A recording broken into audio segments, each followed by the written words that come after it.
आज पतित पावन के इस प्रांगण में विश्व शांति के अग्रदूत संस्था और परमेश्वर की कृपा न केवल इस संस्था पर बल्कि इस चुनाव के ऐतिहासिक और पौराणिक धरती को भी प्राप्त है। बहुत सारे वर्षों से यह संस्था चुनाव और ऐतिहासिक धरती को पतित पावन कर रही है। आज इस मंच से सम्मानित हमारे विद्वजन, हमारे शिक्षक और गुरु के सम्मान दिवस के लिए और साथ में हमारे चुनावगढ़ के जो निवासी और हमारे अभिभावक, हमारे मित्र बंधु उपस्थित हुए हैं, उन सभी को राष्ट्रीय शिक्षक दिवस के पूर्व संध्या पर उनका स्वागत और अभिनंदन करता हूँ।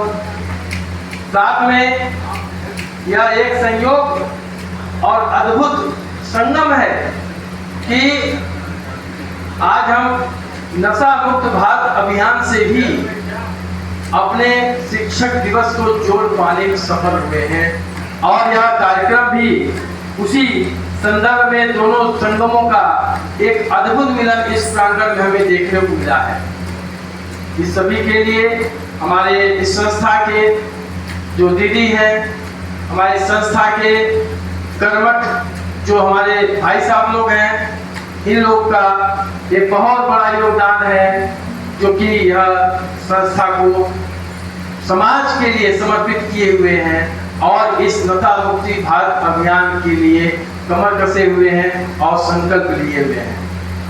हम बातें तो बहुत कहनी थी, बहुत लोगों ने, हमारे विद्वानजन ने कहा और बहुत सारी चीजें होंगी, चूंकि समय भी कम है और समय को देखते हुए कुछ बातों को जरूर कहना चाहूंगा कि जुबा बोले तो क्या बोले, अनुमान रहे तो अच्छा है। जुबा बोले तो क्या बोले, अनुमान रहे तो अच्छा है। अपने अपने कर्तव्यों का भान रहे तो अच्छा है। खुल्ला मिल्ला पहचान बनाना ठीक, मगर लेकिन खुद से खुद की पहचान रहे तो अच्छा है। हम जानते हैं कि आज माता पिता के अलावा अगर बच्चों की चिंता करते हैं तो हमारे शिक्षक और गुरुजन करते हैं। हमारे युवा पीढ़ी की निस्वार्थ चिंता अगर करते हैं तो हमारे गुरुजन करते हैं, माता पिता के अलावा। क्यों मैं ये कह रहा हूँ? क्योंकि आप देखे होंगे बहुत सारे ऐसे गुरुजन हैं जो खुद IAS नहीं है, जो डॉक्टर इंजीनियर नहीं है, न जाने कितने बच्चों को उन्होंने इंजीनियर बना दिया है। इसलिए मैं कहता हूँ कि अगर वो इंजीनियर नहीं है तो उनका बच्चा भी बिना उनसे पढ़े इंजीनियर बन नहीं सकता है। इसलिए महत्वपूर्ण होता है शिक्षकों के योग्यता, शिक्षकों का स्थान। जैसे कि हमने देखा कि शिक्षक वह सीढ़ी होती है जिसके ऊपर इमारत बनती है युवा पीढ़ी के भविष्य की। भले ही युवा पीढ़ी अपने को छत समझे, अपने को मंजिल समझे, लेकिन ये बात जान ले कि बिना सीढ़ी के कोई छत हो ही नहीं सकता। इसलिए वह सीढ़ी को संस्कृत में अवतरणिका कहा गया है। अवतरणिका हमारे संस्कृत में सीढ़ी को कहा गया है। यही हमारे गुरुजन हैं, वही हमारे शिक्षक हैं। और जो नीचे से ऊपर ले जा सके उसको अवतार कहा जाता है। यही कारण है कि शिक्षक हमारे परमेश्वर के स्वरूप अवतार के रूप में समाज में पूजे जाते हैं। इसलिए माता पिता से बढ़कर, ईश्वर से बढ़कर गुरु की सम्मान होता है। हम ये कहना चाहेंगे कि हमें आज बच्चों को यह समझाना पड़ेगा, बताना पड़ेगा, जन जागरूकता माता पिता के बीच में लाना पड़ेगा कि वक्त की जरूरत समझ लो कि बिन पढ़े अब तुम्हारा गुजारा नहीं है। वक्त की जरूरत समझ लो, बिन पढ़े अब तुम्हारा गुजारा नहीं है। ना कोई रहनुमा है, ना कोई हुकूमत है, ना कोई सहारा नहीं है। तुम पढ़ो और पढ़कर लिखो सब, वरना तारीख बदली मिलेगी। तुम पढ़ो और पढ़कर लिखो, वरना तारीख बदली मिलेगी। अब कलम और कागज से बढ़कर दूसरा कोई चारा नहीं है। इस बात से, अगली पंक्ति से आप लोग कुछ मुस्कुराएंगे। हम जान रहे हैं कि पी सको जितना पीना हो तुमको, अन्यथा न लीजिएगा। मैं किसी और पीने की बात नहीं कर रहा हूँ। पी सको जितना तुमको पीना हो, जितना पी सको जितना पीना हो तुमको। जलालत की जिंदगी से बेहतर यही है। ये समंदर है इल्म और हुनर का, इसका पानी तो खारा नहीं है, इसका पानी तो खारा नहीं है। हमने जैसा कि पहले बताया कि माँ बाप के अलावा हमारे गुरुजन ही हमारे आने वाली पीढ़ियों के लिए एक चिंता करते हैं, उनके भविष्य का चिंतन करते हैं। क्यों? क्योंकि हमारी भारतीय संस्कृति, हमारी भारतीय सनातन में निहित है। इसके अलावा एक ऐसी ही संस्था, जैसे ही संस्थाएं हैं, आध्यात्मिक संस्थाएं, कभी आपने सोचा होगा कि ये आध्यात्मिक संस्थाएं हमारी नशा छुड़ा के इन्हें क्या फायदा होता है? क्यों ये जन जागरूकता में नैतिकता की चीजें बात करते हैं हमारे आने वाले पीढ़ी के? क्यों? क्योंकि यही हमारी सनातन संस्कृति है। जो दूसरों को मार कर खाए, जो दूसरों को मार कर खाए, यह विकृति है। और जो अपना अपना खाए, यह प्रकृति है। और जो दूसरा खा सके, इसकी चिंता करके खाए, यही भारतीय संस्कृति है, यही भारतीय संस्कृति। मैं ऐसी संस्था को नमन करता हूँ, ऐसी संस्था को प्रणाम करता हूँ कि वह संस्था, ऐसी संस्थाएं हमारे देश में बहुत सारी संस्थाएं हैं जो कि इस प्रकार के नैतिक मूल्यों को आगे बढ़ा रही हैं और हम उनके साथ चलने को तैयार नहीं हैं।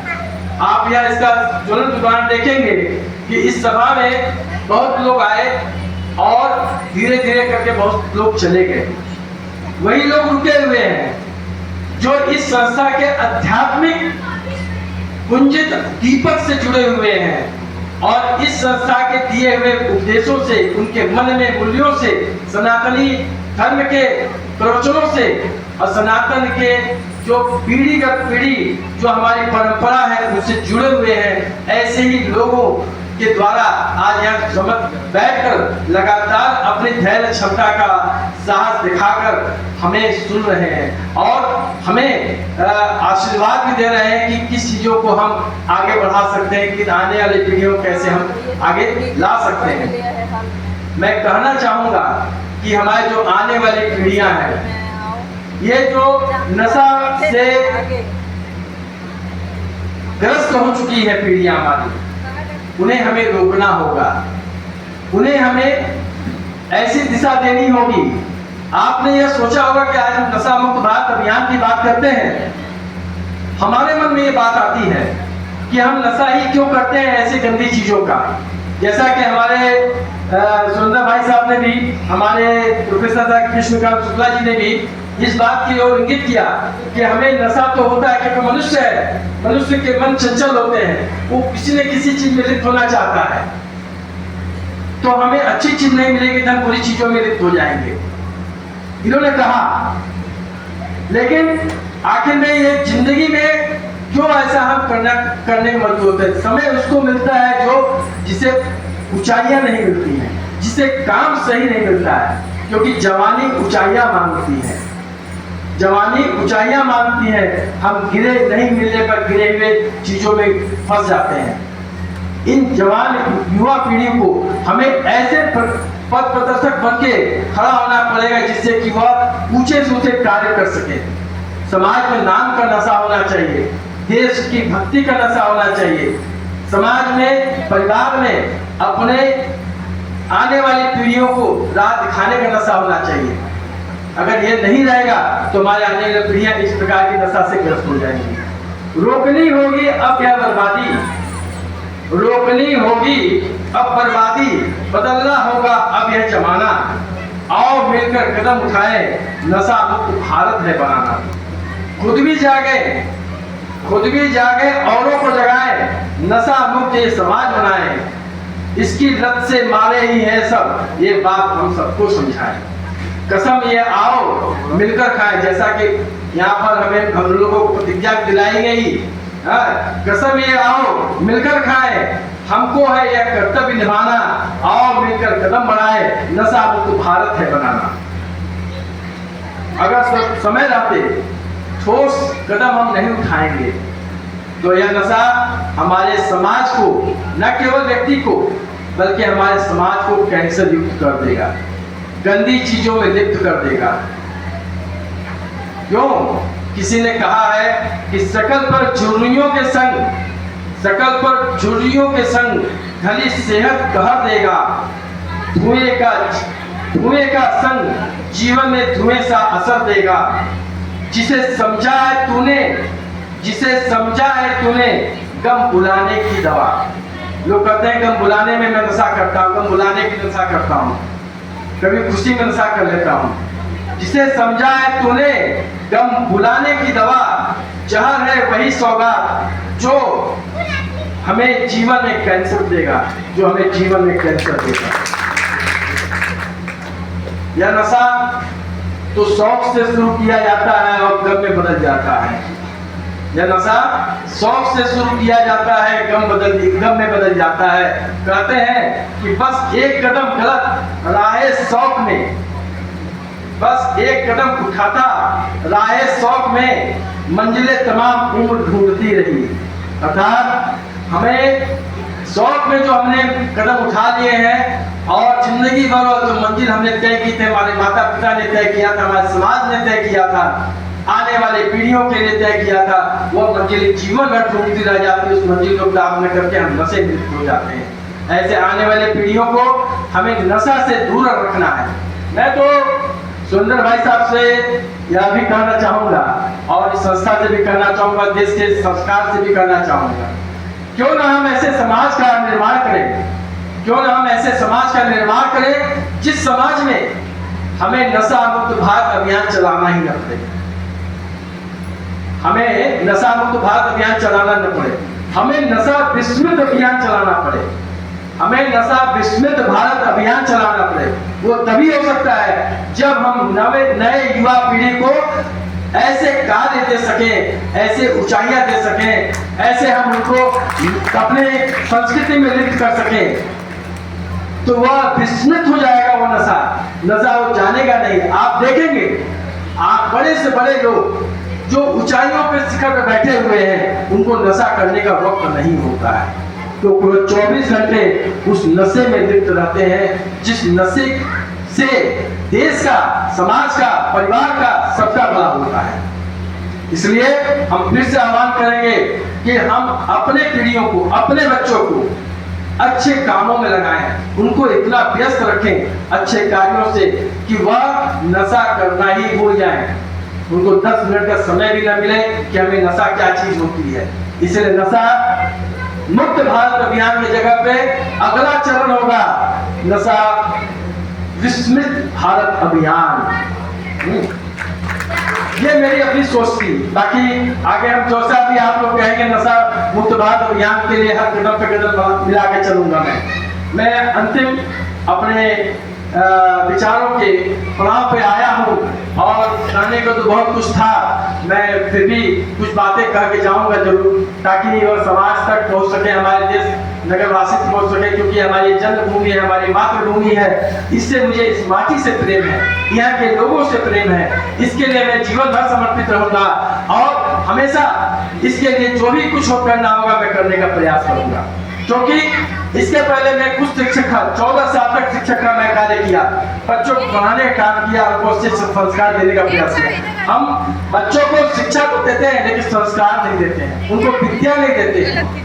क्योंकि शिक्षा आपको भौतिक संसाधन, भौतिक ऊंचाइयां प्राप्त करा सकती है, लेकिन संस्कारी एक ऐसा है जो कि आपको भौतिक संसाधन के साथ आध्यात्मिक ऊंचाइयों को प्राप्त करने का मार्ग दिखाती है। मैं बस एक मिनट, कोई नहीं, आप लोग मैं यही कहना चाहूंगा अंत में कि मिलाद खुदा को खुद से जो इबादत का नशा है वो, मिलाद खुदा को खुद से जो इबादत का नशा है वो खुशी के संग गम दे वो मोहब्बत का नशा है। खुशी के संग गम भी दे मोहब्बत का नशा है वो। नहीं है बात वह साकी में, नहीं है बात वो साकी के पैमाने में भी अंबर है, हर लम्हा कुमारी का तेरी लब का नशा है वो, तेरी लब का नशा है वो। बहुत बहुत धन्यवाद। और फिर कभी आने वाले कार्यक्रम में फिर कभी मौका मिलेगा, फिर ऐसे उत्साहवर्धन करता रहूँगा और आप लोग का आशीर्वाद वचन देता रहूँगा। बहुत बहुत धन्यवाद, बहुत बहुत आभार, धन्यवाद।